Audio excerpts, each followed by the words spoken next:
बिस्मिल्लाहिर्रहमानिर्रहीम। अस्सलाम वालेकुम। स्क्रीन बोलती है सईद अब्बास आपसे मुखातिब हूँ। हस्ब साबिक पहले बात करते हैं 20 जनवरी की फोरकास्ट से मुतालिक।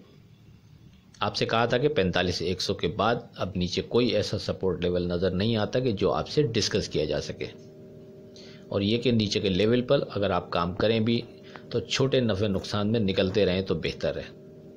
साथ में आपको 45,150 से पहले मार्केट से तेज़ी की उम्मीदें बांधना मुनासिब ना होगा, ये कहा था। और साथ में वर्डिंग थी कि अगर 45,150 से ऊपर आ भी जाती है तो ध्यान तब्दील नहीं होगा, ऊपर नफ़ा बुक करते रहना ही बेहतर रहेगा। मार्केट ने आज खुलने के बाद से 44,275 का लो बनाया और उसके बाद अच्छा भला टाइम 44,600 के करीब ट्रेड करते हुए गुजारा, और कोई आधा पौन घंटा पहले मार्केट ने रिकवरी ली और 44,875 का हाई बनाया और क्लोजिंग 44,800 के करीब हुई। नो डाउट 44,275 के बाद से ये एक अच्छी रिकवरी थी। अब मज़ीद क्या लगता है इस पर बात कल की फोरकास्ट में करते हैं। टुडे स्क्रिप्ट की बात करें तो 6 स्क्रिप्ट आपको कोट किए, उनमें से सिर्फ 2 स्क्रिप्ट पॉजिटिव रहे और 4 स्क्रिप्ट ऐसे थे कि जिन्होंने दिया गया स्टॉप लॉस ब्रेक करके ट्रेड कराया। लेकिन उसके बाद एवीएन और ऑक्टोपस ने ऊपर के कैप तक ट्रेड कराया। मतलब ये कि स्क्रिप्ट सही चूज़ करके आपको कोट किए थे, मगर बैड लक कह लें कि उन 2 स्क्रिप्ट ने, एवीएन ने और ऑक्टोपस ने, पहले हमारा स्टॉप लॉस ब्रेक कर दिया। बहरहाल कभी कभी ऐसा हो जाता है और उसके बाद ये अच्छी रिकवरी आई इनमें। टीजीएल हमारा स्टॉप लॉस 112.90 का था, इसने 113.10 का लो बनाया और इसने अच्छी रिकवरी दी। टुडे स्क्रिप्ट 21 जनवरी की अगर बात करें तो कोई ख़ास तब्दीली नहीं है। अभी भी 45,150 से पहले कुछ ख़ास नज़र नहीं आता।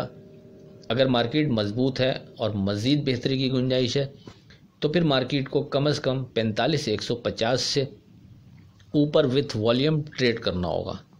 न सिर्फ ट्रेड करना होगा बल्कि सस्टेन भी करना होगा। ताहम सेफ ट्रेड के लिए हम 45,150 से पहले मोहतात रवैया रखेंगे। मार्केट के हिसाब से 45,150 से पहले मोहतात रवैया रखना ही बेहतर रहेगा। अगरचे 45,150 से ऊपर विथ वॉल्यूम ट्रेड के बाद भी ऊपर के लेवल पर प्रॉफिट बुक करते चलना ही मुनासिब होगा। और सेफ ट्रेड के लिए 45,150 के बाद आप 45,050 पर फोकस रखें। 45,050 के नीचे विथ वॉल्यूम ट्रेड पर बहुत ज़्यादा मोहतात रवैया अख्तियार करना ही मुनासिब रहेगा।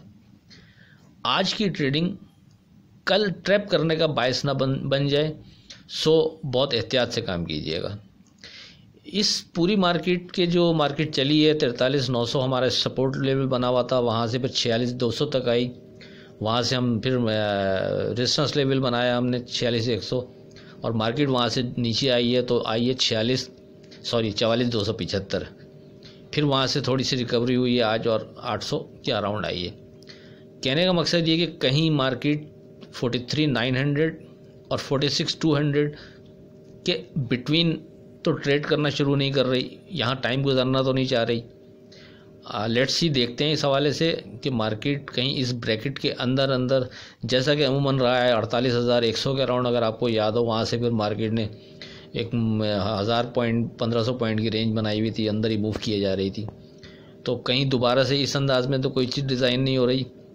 बहरहाल वो वक्त थोड़ा सा आगे मार्केट चलेगी तो वो साबित होगा कि ऐसा है या नहीं, कि मतलब मार्केट 43,900 और 46,100 के ब्रैकेट को कंसीडर करते हुए इन बिटवीन तो ट्रेड शुरू नहीं कर रही। इसका फ़ैसला वक्त करेगा आने वाला, लेकिन फ़िलहाल हम अपने लेवल्स के साथ रहेंगे जो आपसे डिस्कस हो चुके हैं, उसके बाद कल देखेंगे। Today script with stop loss की बात करें तो टीजीएल स्टिल पॉजिटिव 116 के नीचे स्टॉप लॉस, 120 के ऊपर strong zone. Capco still positive 34.50 के नीचे स्टॉप लॉस, 36 के ऊपर स्ट्रॉन्ग जोन। WTL 210 के नीचे स्टॉप लॉस, 230 के ऊपर स्ट्रॉन्ग जोन। टैली 1730 के नीचे स्टॉप लॉस, 18 के ऊपर स्ट्रॉन्ग जोन। OGDC 8785 के नीचे स्टॉप लॉस, 90 के ऊपर स्ट्रॉन्ग जोन। PPL 7990 के नीचे स्टॉप लॉस, 81 के ऊपर स्ट्रॉन्ग जोन। हपको 7870 के नीचे स्टॉप लॉस, 80 के ऊपर स्ट्रॉन्ग जोन। आयशा स्टील 14.30 के नीचे स्टॉप लॉस 15.50 के ऊपर स्ट्रॉन्ग जोन। एंग्रो पॉलीमर 55 के नीचे स्टॉप लॉस 56.10 के ऊपर स्ट्रॉन्ग जोन। HTL 46 के नीचे स्टॉप लॉस 47.50 के ऊपर स्ट्रॉन्ग जोन। अल शहीद 14.30 के नीचे स्टॉप लॉस 15.10 के ऊपर स्ट्रॉन्ग जोन। कोहिनूर स्पिनिंग 390 के नीचे स्टॉप लॉस 4.10 के ऊपर स्ट्रॉन्ग जोन। पेस 390 के नीचे स्टॉप लॉस और 4.10 के ऊपर स्ट्रॉन्ग जोन। आखिर में इस दुआ के साथ अल्लाह हाफिज़ के खुदा आपके कारोबार में बरकत अता करे। इलाही आमीन। अल्लाह हाफिज़।